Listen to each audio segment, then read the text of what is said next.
What's up, everybody? I'm John Middlekauff. You know what I need you to do. Subscribe to our YouTube channel. We got content for days reacting to every NFL game all the time, every single day. Subscribe, like the videos. Let's go. What is going on? How's everybody doing on this beautiful summer day? Very, very hot where I'm at. That's why I'm inside in the air conditioning. And I thought, you know what? Let's fire up the microphone. Let's do a little podcast and let's talk a little football. Because Shedeur Sanders is going to be the starting quarterback for the Cleveland Browns. So thought I'd chime in on that one. I did a deep dive on the DraftKings app today because I was gambling on a little golf. I was like, let's take a look at the MVP odds for the NFL. So I have some thoughts there. Couple, I would say, quote unquote, dark horse picks. They're not dark horse players, but typically star players win this award, like the best player in the league.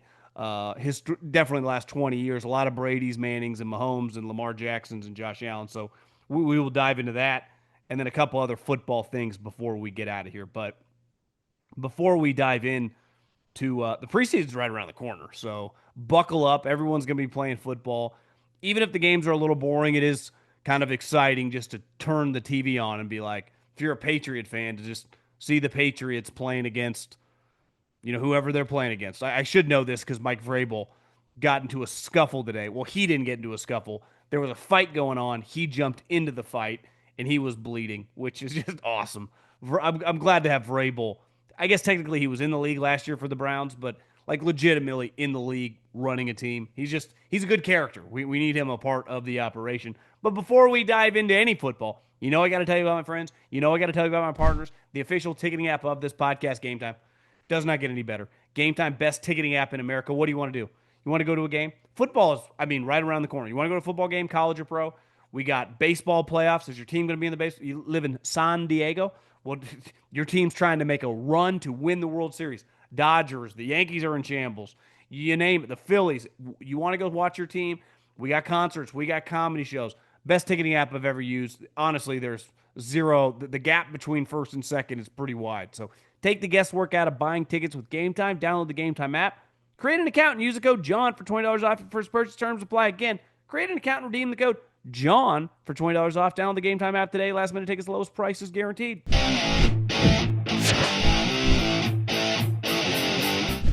Let's talk about Shedeur Sanders. And I just think big picture, you never know how your opportunities are going to come. Whether you're a football player, whether you work in a certain industry, in business, whether it's trying to date someone, you just have no clue. It's the great part about life. Two of the best things that have ever happened to me professionally are getting fired. Looking back, those were pivotal moments that changed my life for the better professionally. Without those two things happening, who knows where I'm at today? You see it all the time, obviously in sports, but in other businesses. People die, people get sick, people get divorced, people are forced to move for whatever, and it creates an opportunity for someone else. If you had nothing to do with it, it's hard to ever apologize for the opportunity that's given, and nothing is more true than in football. Brock Purdy is one of the most talked about players in the NFL. A huge reason because he's a polarizing player, because a lot of people don't think he's as good as he is. Some people do. Regardless, his opportunity came because Trey Lance shattered his ankle and then Jimmy Garoppolo broke his foot. Who knows if Brock Purdy ever happens if 2 feet don't get pointed the other way and guys cannot walk off the field. Think about in about a month, little less than that, when training camp ends. I guess training camp technically ends a little bit before the cut down date, but when you cut down from 90 guys to 53, a lot of later round draft picks, guys not making that much money, won't just make the team, they will earn starting jobs. Not because they are noticeably better than the guy they were competing against, but simply because they're about the same, and this guy makes $1 million, and the guy we're cutting makes 10, makes 12, makes 8. So you're simply getting an opportunity because you are cheaper. Welcome to America. And Shedeur Sanders is getting an opportunity to start this game, and who knows, maybe the entire preseason, depending on injuries, because of the hamstring of Kenny Pickett and potentially Dylan Gabriel, though reports are Dylan Gabriel looks terrible in practice. But who knows? That if these injuries persist, maybe he gets to play a lot earlier than any of us thought. And this is football. Guys get injured. I can imagine if we went to look at the Hall of Fame and broke down the amount of players who began early in their career because of a couple injuries that got thrust into action, either as a rookie or a second year player, because some guys got injured, the number would blow you away. For every guy that's just inserted as a starter immediately, there are a lot of guys that initially get their opportunity because of injury. And sometimes opportunities come because on the other side, something bad happens. And obviously, Joe Flacco, they're not going to waste any reps on him. They're not even wasting that many practice reps, let alone reps in terms of the preseason. But I'm still a little perplexed by, like, I understand if you told me Kyler Murray or Lamar Jackson in a game had a hamstring tweak when they were running like 50 miles an hour down the sideline, I'd be like, yeah, that's possible. Michael Vick, those type players. How does Dylan Gabriel tweak a hammy? He's not a running quarterback.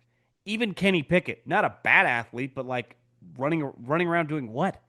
So, but if I'm Shedeur, I don't care at all. And listen, I give Shedeur credit because it recently was reported. I forget who Dion told this to, but he said that Shedeur told him, "Don't show up.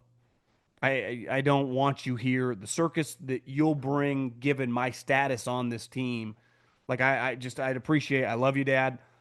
You mean everything to me, but you don't need to come to training camp to support me like you did with Shiloh. It's not necessary here. And I think it's a good learning lesson for a guy that is going to get the opportunity during these preseason games when you play. Everyone watches, and one problem for Shedeur that he created was during the draft process. One, if you're not going to go really high, it's easy to fall in the draft. And a fall could be like, I thought he was going to go in the top 20, 25, and all of a sudden he was there in the mid 40s. So once you start dropping in the draft, especially multiple rounds, every team is passing on you. But for most players, like this year, I think Abdul Carter isn't a good example. He wasn't talking to every team. Why? Because he knew he was a top 2 or 3 lock. So why even waste any time? Deion Sanders has told stories about when he was coming out in the draft. He did the same shit. A lot of top players do that. Not because they're dicks or assholes. It's just a complete waste of time. But when you don't know where you're going to go, especially if you're just like a random second round pick, it is to your benefit to talk to every team. And the amount of stories I heard about Shedeur was like, the good teams that were drafting in the 20s would want their quarterback coach to interview him. And he'd be like, you already got a quarterback. You're not going to be interested in me. And their whole point was, you don't know how this draft's going to go. You could be there in the 3rd round, 4th round, and we'll just take you. But we didn't get to know you. So a lot of the teams were like, we know nothing about this guy. Well, now we're at the position where every team evaluates you. And the most important thing you can ever do in football is put it on film. It's superseded everything in the history of the game. You can get in a shitload of trouble off the field. But if you put it on that tape, people will look the other way. And I'm not saying Shedeur is that, in trouble or anything. I'm just saying all the stuff that led up to the draft, all the negativity that surrounded that situation to why he fell, he's in a position where none of that matters anymore. You go out and listen, Shedeur Sanders is not going to get cut this year. I think he's going to make the team, and I've never seen him throw a pass for the Cleveland Browns, right? And who knows how this preseason is going to go. I'm pretty confident sitting here before he throws a preseason pass that he's going to make the team. But what about next year? They got 2 first-round picks. I think we all agree they are going to suck. Who knows how many games he'll play in the regular season. I would short this team if he's playing a lot. Whoever's playing. Like, to me, they got about 3 or 4 wins written all over them because of their offense and quarterback situation. It's going to be really, really ugly. And next year, they're going to have multiple picks, and we all know they're going to be in the quarterback business. So, and who knows? You wouldn't think their coach and GM would lose a job, but their owner's kind of crazy. So what if a new coach comes in? What if he doesn't want the guy that I'm drafting number 2 overall and Shedeur's still around? So what is Shedeur doing right now? He's auditioning to the entire league.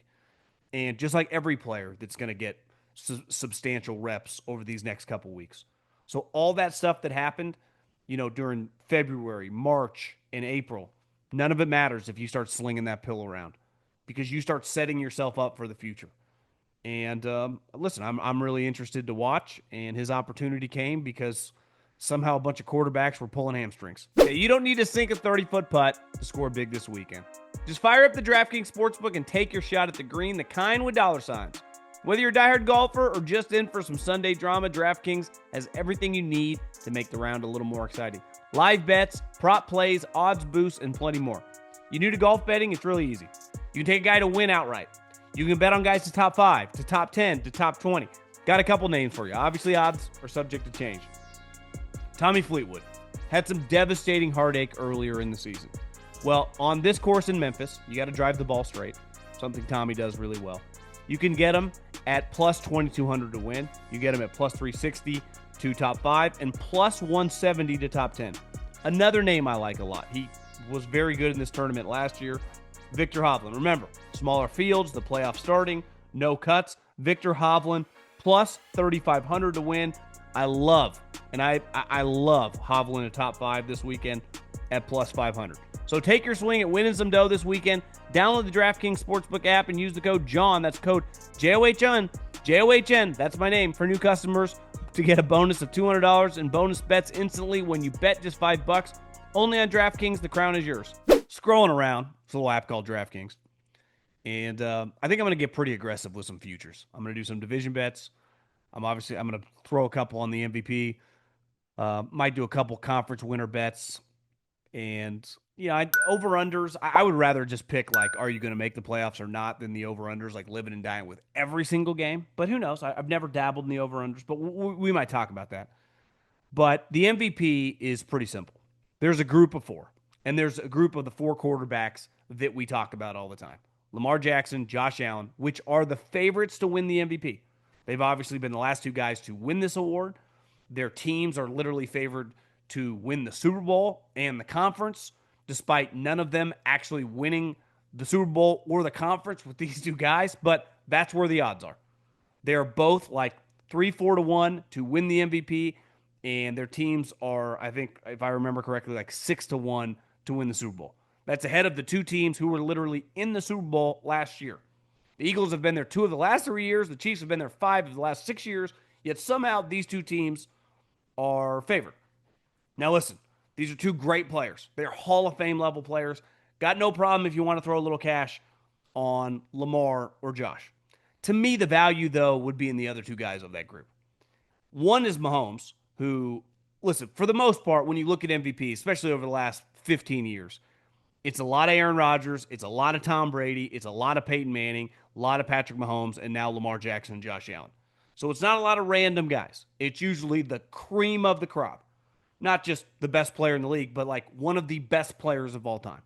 So I don't think you can ever go wrong picking from this group, even though their odds, you're getting the worst ROI.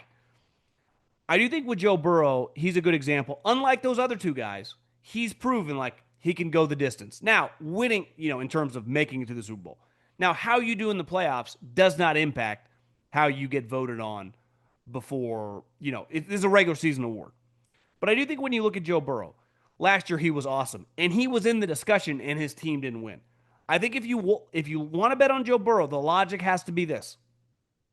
The defense is just better, and their team wins 12 or 13 games, and he puts up similar numbers. Because if he does the same thing he did last year, and instead of winning 9 games, his team wins 12 or 13, maybe wins the division or at least is the 5 seed, he is not just in the discussion, he's going to get a lot of votes. Because the one thing he has going for him, unlike the Bills and the Ravens now, is the Ravens have been one of the better run organizations in American sports for the last 25 plus years. The Bills, over this Josh Allen run, well run, we know what they're doing. Most people, and it's the media that votes, think the Bengals are kind of a joke. Fair or not, people don't take them seriously. So you get extra credit elevating that group. So to me, that's how you have to look at it. If you think the Bengals are going to be good this year, and I mean they were pretty good last year, especially down the stretch. I mean a 12-13 win team. I think there's value there in Joe Burrow. And to me, Mahomes, who's already won 2 of these, in a weird way, because I think it's hard for people Lamar's already won 2. Josh finally got over this nice. So you kind of got to look at it from a narrative standpoint, an angle standpoint. And the thing with Mahomes, we all know, like, I think he's the best quarterback in the league. Now, his stats, he hasn't had the best stats in the league. And just on an individual, like, game in, game out basis over the last couple of years, people would say Josh Allen's been better, Lamar Jackson's been better. Yet Mahomes teams win all the games, and they definitely win them all when they matter. So we all kind of acknowledge, like, yeah, it's just don't bet against this guy when it matters. Well, the problem is the last couple of years, 27 touchdowns, 11 picks. Last year, or 14 picks. Last year, 26 touchdowns, 11 picks. His stats haven't been good enough to really be in the conversation, right? But if you tell me this year, now, I think the question mark, Rashee Rice going to get suspended. I think he actually did a couple days ago, for the first couple games. Or maybe that was Jordan Addison. I can't keep up with these guys getting in car issues. But he's going to be gone for a couple games. Can Worthy take a step? Their running game situation, their offensive line going to be better. How much Travis Kelce? I think it's hard to bet a little on their skill guy in terms of how explosive his numbers are going to be. But if you believe and you like their group and you think he can get back to high 30s and in terms of touchdowns, we know the Chiefs, in shitty years, they win 11, right? Good years, like last year, they cruise would be strong. I mean, they won a lot of one-score games, but they're a team that no one's shocked when they win 13, 14 games.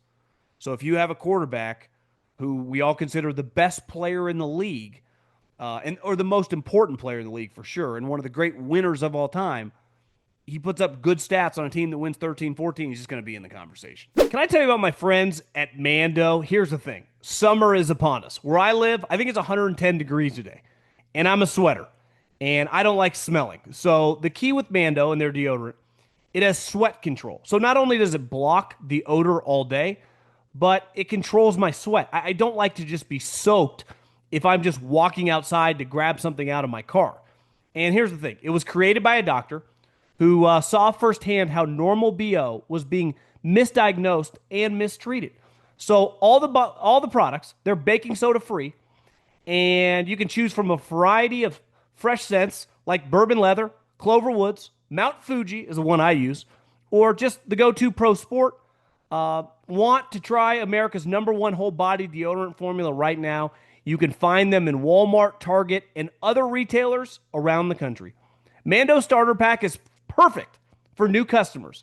It comes with a solid starter deodorant, cream tube deodorant, 2 free products of your choice, like Mini Mando body wash or deodorant wipes, love those, and free shipping. As a special offer for listeners, new customers get 20% off site-wide with our exclusive code. Use the code JOHN, that's JOHN, at shopmando.com. That's shopmando.com for 20% off site-wide plus free shipping. shopmando.com. Please support our show. Tell them we sent you. Mando's got you covered. Protect your pits, baby. Smell great doing it. Now, I am not opposed to being like, yeah, I'm not really messing with that group, even though the group of quarterbacks over the course of the last 15 years has basically just been one of those type guys. I do think there could be a couple dark horses. And we had like a 3-and-out team meeting earlier today, and we were just throwing different ideas around. And my guy Noah on the Zoom was like, "What do you think about Baker Mayfield, 25-1?" My first reaction was like, "I don't know." And then I started looking at it. If you go over the last 15 years, there are a couple outliers, right? A lot of Tom Brady's, a lot of Aaron Rodgers, a lot of Mahomes, a lot of Peyton Mannings. And then there's back-to-back Cam Newton and Matt Ryan. And I think Baker has something in common with both these guys. One, I don't even want to call those guys randoms. I mean, Cam Newton was the #1 overall pick. Matt Ryan was the #3 overall pick. Baker Mayfield, #1 overall pick. Those guys were really famous before the best years of their career, right? Cam Newton, Matt Ryan, outlier years, best record in the league, Super Bowl level teams.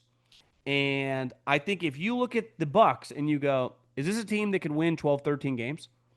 Because last year they won 10, and they were solid, and Baker put up really good numbers. But if they could win 13 and go 13-4 and be the 2 seed, and Baker has similar numbers in terms of 40-ish touchdowns, maybe cut down a couple interceptions, though Baker's always going to be a guy that throws some picks. But I think you can live with it if you're winning, and clearly he's the best player on the team, the heartbeat of the team. And a lot like these guys, it goes, they couldn't be here without that guy.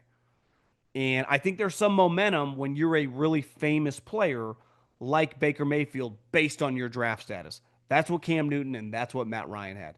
They had momentum of someone being in the vernacular. Now, unlike Cam and Matt, those guys had been on the same team the whole time. Baker's had a little adversity, which I think adds to the story. The other guy is this. This award, you could rename it the quarterback award. And I understand it, though I would like a little more variety. I wish the best defensive player could be in the conversation more. And I wish the best non quarterback, whether it's running back or wide receiver, could be in the conversation more as well. That's typically not what happens. I do think there's a parallel, though, with Saquon Barkley and Terrell Davis in 1998 when he won the MVP. The Broncos had won the Super Bowl in 1997, and Terrell Davis had had a massive year, 1,700 yards, 15 touchdowns, and was just a dominant player. He came back the next year and he ran for 2,000. Now, I don't think Saquon Barkley is going to go back to back 2,000. But like Terrell Davis, coming off a championship, we all acknowledge he's not just, as we sit here right now, the best running back in the league. He's clearly one of the best offensive players in the league. So if he comes back this year with the team, I already saw Devontae Smith battling back injuries, AJ Smith or AJ Brown's had some injuries. Like their wide receivers kind of get banged up. And when all else fails, their offensive line is loaded. Hand the ball to that guy. They just invested in him. They want him to be a star. The more he's a star, the better they look, right, for stealing him from the Giants. They're going to put the nail in the coffin. And at 50 to 1, right, of all the guys that are truly a long shot, you just went, well, what if Saquon, even if he doesn't get back to 2,000, what if he has 1,800 yards? And the Eagles have the best record in the NFC, which I think we all agree is very possible. They have easily one of the best rosters in the league, and they're going to run the ball.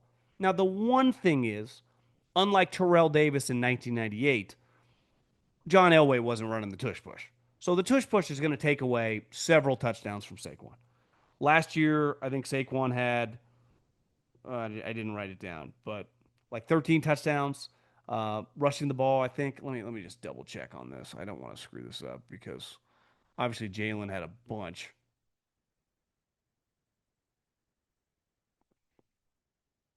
Yeah, Saquon had 13 touchdowns last year, which is fair to say if the tush push didn't exist, that number's easily 17 or 18.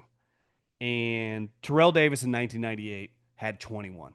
So if that number can go from like 13 to 18, and we know how often he busts these big runs. Last year, he set a record, I think, for most runs from scrimmage over 60 plus yards. I just think there's some value there. I don't think you're crazy if you're like, yeah, I threw $50 on Saquon Barkley. And you just have a chance come the home stretch of December. So to me, you could make a case for Mahomes and Burrow.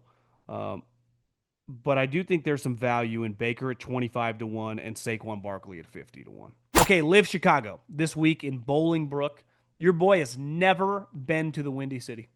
Kind of crazy. Never been there. That will change this week. Flying out Friday, staying with a man named Colin Coward, and we are going to this tournament on Saturday. Not quite even sure what to expect. Hope we. I've been telling them like, get us Phil. We can talk football. We can talk some divisional odds. We can talk who we like, to win the conference, to win the MVP. We know Phil likes to gamble. Bryson, content creator, like your boy. So I am just excited to watch this whole operation because listen, the television product in terms of ratings haven't worked out, but no one has argued that like being in the event, I would imagine there's going to be a pretty big turnout. I've never been or seen this course Bolingbrook, but I can imagine the vibes are going to be high. They clearly put in a lot of money in terms of the infrastructure and the party holes. So I'm excited to see what Livs bring to the table. Obviously, Bryson, Phil, DJ, Hatton, Bubba's playing well. So we will be at LIV Chicago this Saturday, and we'll report back next week. Quick thing before we get out of here. When I got into radio and I got a job at 95.7 The Game in the Bay Area, their number one show was hosted by a guy named John Lund and Greg Papa. And Greg Papa is one of the more accomplished, I would say, broadcasters that I've ever been around. because he has called play-by-play games. He went to Syracuse in the 80s and got hired out of college and immediately worked in the NBA at like 22 years old. But by the late 90s, he had called A's games, he had called San Francisco Giants games.